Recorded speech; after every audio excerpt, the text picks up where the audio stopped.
देखिए, उसे वो अधिकार है ही नहीं। उसको जो विधिक सलाहकार है वो गलत सलाह दे रहे हैं। और शुरू में जो बात हुई थी वो बिल्कुल ठीक हुई थी। राज्यपाल जी ने क्या कहा था, जैसे विधानसभा से प्रस्ताव पारित होता है या अध्यादेश सरकार लाती है, मैं तुरंत हस्ताक्षर करूंगी। तो आरक्षण कोई एक वर्ग का नहीं होता, आरक्षण में सारे वर्गों के लिए होता है, सारे नियम होते हैं। क्या ये बात राजभवन को पता नहीं? और जब हो गया तो क्वेरी किससे कर रहे हैं? विधानसभा से बड़ा हो जाएगा कोई विभाग, तो विभागों से जानकारी ले रहे हैं। विधानसभा से कोई पारित होने के बाद विभागों से जानकारी नहीं ली जाती। और कुल मिला के ये है कि भारतीय जनता पार्टी के हाथों राजभवन के द्वारा सब खेल हो रहा है, और ये ठीक नहीं है। पहले कुछ स्टैंड था, अब वो धीरे धीरे स्टैंड बदलते जा रहा है। फिर बोले मैं तो केवल आदिवासियों के लिए बोली थी, तो आरक्षण केवल आदिवासी के लिए नहीं है, आदिवासी के लिए तो है ही। 20% था, उसको 32% हम लोगों ने किया है। लेकिन उसके साथ साथ पिछड़े वर्ग का है 12%, हमारा अनुसूचित जाति का है उसे 13% किया गया, पिछड़े वर्ग का 14% था उसे 27% किया गया, EWS के लिए पहली बार 4% उसे प्रावधानित किया गया है। तो आरक्षण की पूरे प्रक्रिया है। और जब विधानसभा कार्रवाई होती है तो राजभवन सीधा सुनाई देता है, वहाँ स्पीकर लगा रहता है। तो क्या सारे प्रक्रिया के बारे में जानकारी नहीं थी राजभवन को? तो केवल ये भारतीय जनता पार्टी के हाथों में कठपुतली बने हुए हैं राजभवन के अधिकारी, और उस प्रकार से उनके निर्देशों पे काम कर रहे हैं जो इस प्रदेश के हित में नहीं है।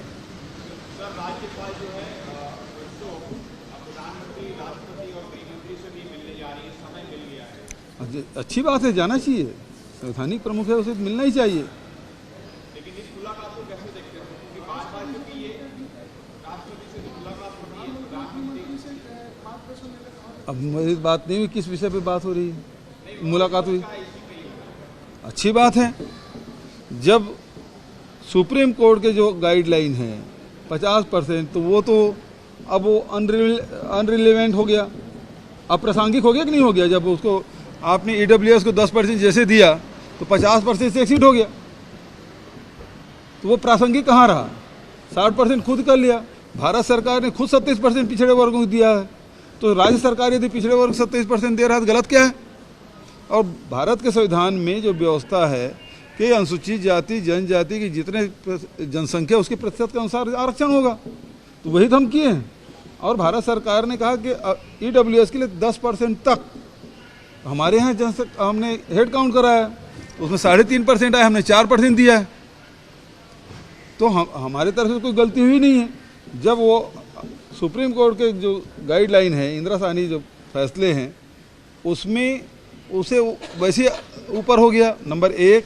नंबर 2, इंदिरा साहनी जो जजमेंट है उसमें लिखा गया है राज्य सरकारें यदि विशेष परिस्थिति हो तो आरक्षण बढ़ाया जा सकता है। तो हमने यहाँ की जो स्थिति क्या है, 40% लोग गरीबी रेखा के नीचे रहते हैं, 44% जंगल है, वहाँ वैसे लोगों को जो सुविधाएं मिलना चाहिए वो नहीं मिल पा रहा है। नक्सल प्रभावित क्षेत्र रहा है, 3000 स्कूलें बंद कर दिए। तो लगातार जो आम जनता को जो सुविधा मिलना चाहिए उसमें लगातार कटौतियाँ होती रही है विभिन्न कारणों से। तो अब राज्य सरकार यदि ये चाहती है इन कारणों से कि उनके जीवन स्तर ऊपर उठाया जाए और आरक्षण का लाभ मिले, तो उसमें गलत कहाँ है? और विधानसभा में भारतीय जनता पार्टी से समर्थन किया, अब कैसे बाहर विरोध करेंगे? तो इसके दो मुंह हुए, विधानसभा में कुछ कहते हैं, बाहर कुछ कहते हैं, करवाते कुछ और हैं। ठीक है,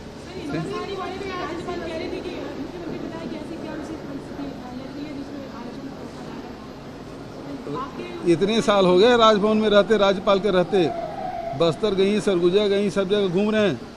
क्या वहाँ पिछड़े वर्गों की स्थिति उस प्रकार से नहीं है? उसके जीवन स्तर में कौन सा बदलाव आ गया? वैसे भी ये एक फसली राज्य है, कोई दूसरा फसल तो होता नहीं, और इसलिए उसके जीवन स्तर ऊपर उठाने के लिए हम 2500 रुपये में धान खरीदने का फैसला किया, ऋण माफ़ी करने का फैसला किया, चावल 35 किलो दे रहे हैं, बिजली बिल आधा दे रहे हैं। ये सारी चीज़ें हैं, वो बता रही है चीख चीख के कि हाँ कि दूसरे प्रदेशों की अपेक्षा इस प्रदेश की स्थिति अलग है। और इस बात को यदि राजभवन न समझे तो मैं क्या कर सकता हूँ। आरक्षण भी आज अर्जेंट हियरिंग भी है। शायद बढ़ गया है।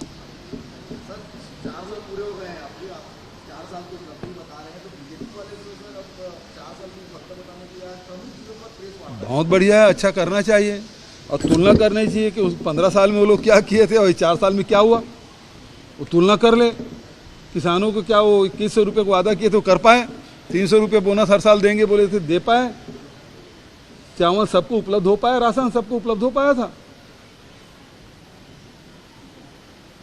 स्कूल बंद क्यों किए थे वो बताएं। तो ये सब उनको बताना चाहिए। नान में, खदान में, धान में घोटाला क्यों हुआ वो बताना चाहिए।